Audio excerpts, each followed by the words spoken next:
બધાને નવા વર્ષના રામ રામ રામ રામ। 2-3 દિવસ ત્યાં કામની વ્યસ્તતાના હિસાબે મળી નથી શકાયું, મતલબ કે વિડીયો બનાવવાનો વિચાર કરું છું, આજે બનાવું કાલે બનાવવું પણ ટાઈમની અનુકૂળતા એટલી બધી નથી એટલે નથી સેટ થઈ શક્યું।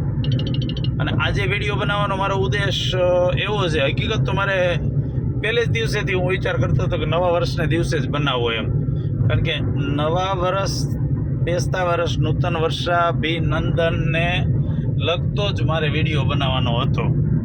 અને વિડીયો બનાવવાનો મતલબ એવું કે કોઈ ફેમસ થવું કે આ તે એવી કોઈ પેલું એ નહોતું, પણ જરૂર એવું હતું કે ભાઈ જે આપણી અમુક સંસ્કૃતિ, જે અમુક વિચારો છે એ લુપ્ત થતા જાય છે, એ જાગૃત કરવા આજની નવી પેઢીને એનું સમજાય કે ભાઈ હકીકત આનો મતલબ શું હતો। બાકી કોઈ પણ વસ્તુ લ્યો ને તો આપણે એ રીતિ રિવાજ પ્રમાણે ચાલી જાય છે કે સાસુ કરે વહુ કરે, વહુ કરે હવ કરે, ને હવ કરે એ ગામ કરે। તો આપણે એવું નથી કરવાનું, જે કાંઈ વસ્તુ આપણે કરીએ ને એનો મતલબ સમજવાનો છે। તો હવે આપણે મૂળ વિષય ઉપર વાત કરીએ કે બેસતા વર્ષને દિવસે ભગવાન રામ અયોધ્યામાં આવ્યા અને દિવાળીની પ્રથા આપણે હિન્દુ સંસ્કૃતિ પ્રમાણે પડી અને વિક્રમ સંવત પણ આપણું ત્યાંથી જ ગણાય હિન્દુ વર્ષ પ્રમાણે, ત્યારે જ આપણું વર્ષ ચેન્જ થતું હોય છે। જે 31st હોય એ તો વેસ્ટર્ન કલ્ચર છે, પણ આપણું હિન્દુ સંસ્કૃતિનું આ કલ્ચર છે। તો હવે મેન વિષય ઉપર કે તમે જોતા હશો કે નવા વર્ષના દિવસે સવારમાં વહેલા પરોઢીએ, અમુક ટાઈમ તો અમુક માણસ તો ઊંઘતા હોય અને સવારમાં લોકો નીકળતા હોય, એ સબરસ લે લો, સબરસ લે લો, સબરસ લે લો। તો એ સબરસ સવારમાં શું કામ લેવાનું, અને એ પણ નવા વર્ષને દિવસે, બેસતા વર્ષને દિવસે જ શું કામ લેવાનું? તો એના માટે મને જેટલી માહિતી છે એટલી આપની સાથે શેર કરવાની મને ઈચ્છા થઈ, જે હું કરું છું। રૂક્ષ્મણીજી અને કૃષ્ણ ભગવાનજી એકવાર દ્વારકામાં હિંડોળા ઉપર બેઠા હતા, તો રૂક્ષ્મણીજી અચાનક એને પ્રશ્ન પૂછી લીધો કે ભગવાન, હું તમને કેટલી વાલી? સ્વાભાવિક છે, આપણી કોઈ પણ ઘરવાળી આપણને અચાનક આવી સડનલી પૂછી લે કે હું તમને કેટલી વાલી, તો થોડીક વાર તો આપણે કન્ફ્યુઝ થઈ જાય ને, આપણા મગજના તાર હલી જાય ને, ફ્યુઝ ઉડી જાય બધાય। તો કૃષ્ણ ભગવાનને કાંઈ સૂઝ્યું ન સૂઝ્યું એને, કારણ કે એ તો કૃષ્ણ ભગવાન એટલે દુનિયાને ચલાવવાવાળી સુપ્રીમ શક્તિ, દુનિયાને ચલાવવાવાળી, જેની ખાતરી આપણને ગીતાજીના 700મો શ્લોક 18મો અધ્યાયનો વેદવ્યાસે આપી દીધી। યત્ર યોગેશ્વર કૃષ્ણ યત્ર પાર્થો ધનુર્ધર તત્ર વિજય ભૂતિ ધ્રુવા નીતિ મતિર્મમ। જ્યાં યોગેશ્વર કૃષ્ણ અને પાણાવાળી અર્જુન છે ત્યાં વિજય જ હોય, આવી સાબિતી આપણને મળી ગઈ। તો એ કૃષ્ણ ભગવાનને રૂક્ષ્મણીજીએ દ્વારકાના એની શાંતિની પળોમાં આવો પ્રશ્ન પૂછવામાં આવ્યો કે હું તમને કેટલી વાલી? તો કૃષ્ણ ભગવાને સીધો જવાબ આપી દીધો કે તમે મને મીઠા જેટલા વાલી, મીઠા સોલ્ટ, સબરસ જેટલા વાલી। અને રૂક્ષ્મણીજી રિસાઈ ગયા, કારણ કે મીઠાની કિંમત શું? 5 રૂપિયા, 7 રૂપિયા, 8 રૂપિયા, 10 રૂપિયા। હવે આયોડિન યુક્ત અને આ પાવડર યુક્ત અને કેમિકલ ને પ્રોસેસ કરેલું મીઠું આવે છે એટલે, બાકી બાજરાની બારોબર, ઘઉંની બારોબર, જુવારની બારોબર આપણને મીઠું મળતી, જે મીઠું ઓરિજિનલ છે એ આપણને મળતું, ઓછા પૈસામાં ઓરિજિનલ મીઠું મળતું। અને આપણે અત્યારે વધારે પૈસા આપીએ છીએ અને આપણે અનુકૂળતા નથી આવતું, અને કેટલાય દુખાવાના રોગોના ઘર આપણા શરીરમાં નિમંત્રણ કરીએ છીએ, એ મીઠું આપણે ખાઈએ છીએ, અને છતાં એમ કહે કે અમે તો આ મીઠું ખાઈએ છીએ, આ ખાઈએ છીએ, આ ખાઈએ છીએ, એવું બધું। તો અને એના માટે જ 1000 રૂપિયાની કિલો મીઠાઈ લાવશો, આ આઈડી આયુર્વેદિકનું છે, અને આયુર્વેદિકની થોડી ઘણી આધ્યાત્મિક જાણકારી મળે, આયુર્વેદિકની પણ જાણકારી મળે એના માટે કહું. 1000 રૂપિયાની કિલો મીઠાઈ લાવશો એમાં કીડા પડશે. 5 રૂપિયાની કિલો, 3 રૂપિયાની કિલો મીઠો લાવશો એમાં ક્યારેય કીડા નહીં પડે.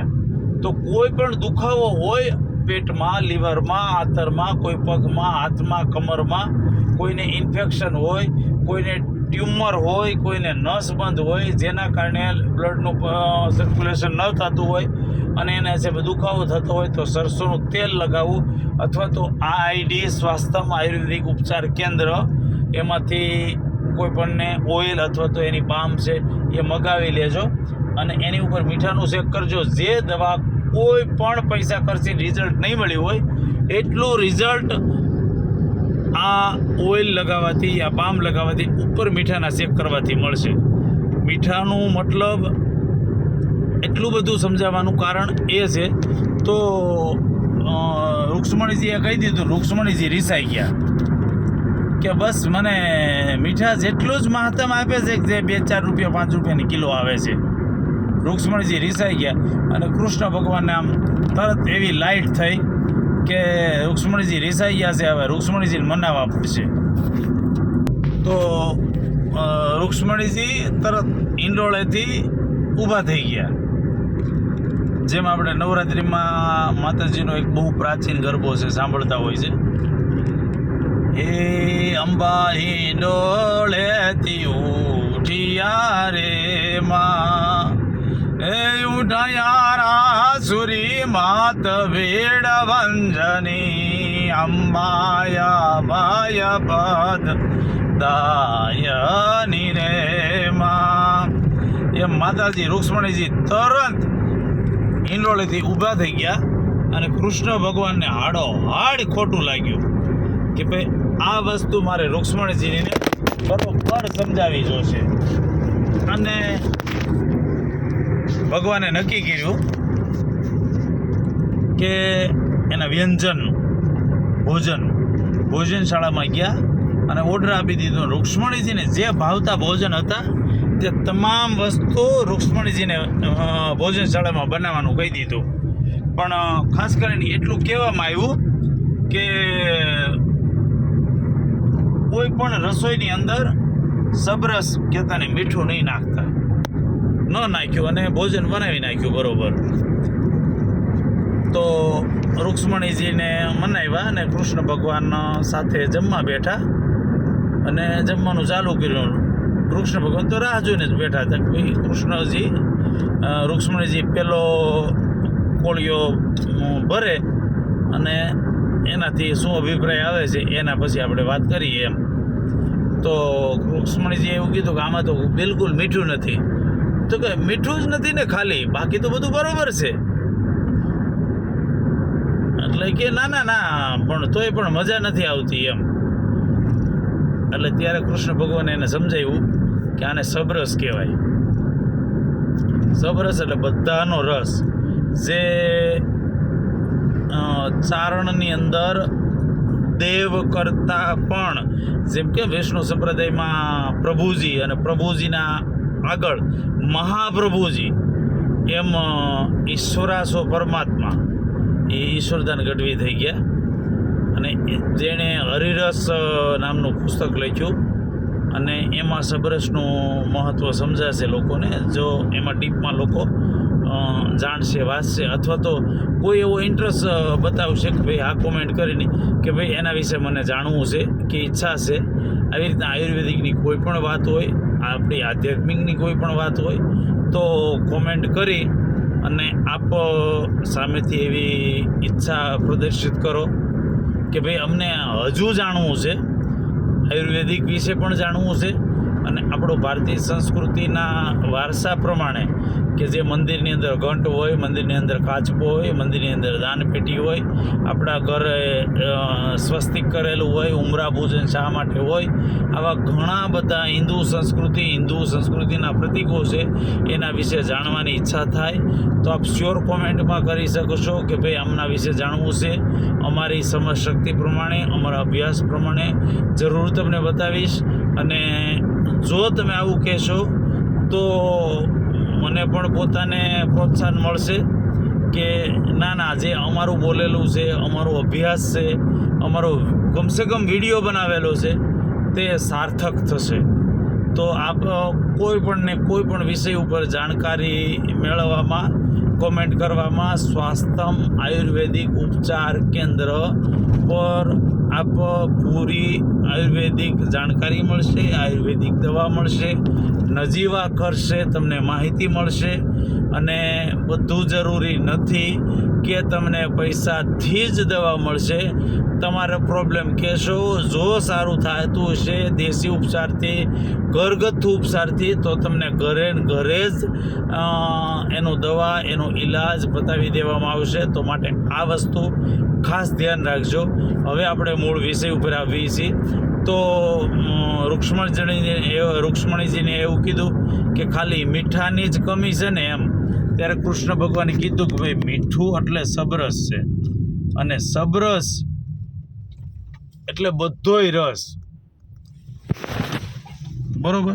તો ત્યાર પછી આમનું નામ સબરસ આપવામાં આવ્યું. અને રૂક્ષ્મણીએ એલાન કર્યું કે હવે મારી એવી ઈચ્છા છે કે બધા સબરસ ખાય, બધા સબરસની પેલું એ કરે. ને નૂતન વર્ષાભિનંદનને દિવસે કે એનો વર્ષનો પહેલો દિવસ બધા સબરસ લે. એના માટે જ બધા સવારમાં લારીવાળા આવી ગયા હોય કે સબરસ લે લો. અને આખું વર્ષ સબરસ બધા રસ લઈ લીધા. એનું જીવન સુખ, સમૃદ્ધિ, શાંતિમય, નિરામય પૂર્ણ જાય એવી રૂક્ષ્મણીજીના પણ આશીર્વાદ છે. અને શ્રી કૃષ્ણ ભગવાન જગતગુરુ એમના પણ આશીર્વાદ છે. તો મને જેટલો અંદાજ હતો, માહિતી હતી, મારો અભ્યાસ હતો, એ પ્રમાણે મને નવા વર્ષના દિવસે કેવી રીતના મીઠું વેચવામાં આવે છે, મીઠું વેચવાનો શું મતલબ હોય છે, એ મેં તમારી સાથે વાત કરી. હવે આપ લોકોને યોગ્ય લાગે તો મારી એવી તો ઈચ્છા છે કે મને કોઈ કમસે કમ થોડી કોમેન્ટ મળે તો મને થોડું પણ પ્રોત્સાહન મળશે અને મારું વાંચન વધશે. આપણી સાથે હું વધારે શેર કરી શકીશ, આપને પણ કંઈક જાણકારી મળશે અને મને પણ મારું રિપીટેશન થશે તો મને પાકું થશે. મને જે મીઠાની જાણકારી હતી, સબરસની જાણકારી હતી, તો મેં તમારી સાથે શેર કરી. મેં એટલું બધું વાત કરી. એક તો લોકો સાથે પ્રસ્તુત થવાનો ડર લોકોમાંથી ઓછો થાય. અને બોલવું અઘરી વસ્તુ છે, લોકોની સામે બોલવું અઘરી વસ્તુ છે, ભૂલું કાઢવી અલગ વસ્તુ છે. આમાં આજ કે આ શબ્દ બોલવો હતો, આજ કે આ વાત કરવી હતી, આવું બધા બહુ બોલી શકે, બહુ બધું કરી શકે, પણ એ સામે હોય ત્યારે. બાકી અહીંયા આવીને બોલે એક પણ, અત્યારે કોઈ, હું એવું સમજુ છું કે મને કોઈ સાંભળતું નથી, છતાં મને માઇકનો, સ્ટેજનો, લોકોનો જે ડર હોય એ ડર લોકોમાં નીકળશે. તો મારું પણ પ્રોત્સાહન વધશે. કોઈ જરૂર કોમેન્ટ કરો, કમસે કમ લાઈક કરો, શેર કરો. શેર ન કરો તો એવું કોઈ જરૂરી નથી, મને 2-5 પૈસા કોઈ આમાં મળી જવાના નથી, પણ મને જાણકારી મળશે એ હું તમારી સાથે શેર કરીશ. મારો અભ્યાસ કરવાની ઉત્કંઠા વધશે અને હું તમારી સાથે શેર કરીશ. બધાને આ વર્ષ સારું, નિરોગી સ્વાસ્થ્યથી જાય, આરામથી જાય અને બધા સૌ સારી રીતના મળીએ.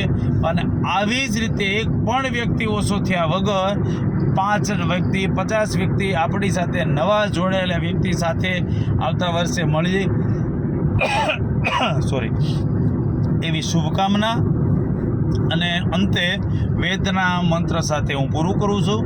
સર્વેત્ર સુખિના સંતુ, સર્વે સંતુ નિરામયા, સર્વે ભદ્રાણિ પશ્યન્તુ, મા કચિત દુઃખમાપ્યુત. ઓમ શાંતિ શાંતિ શાંતિ.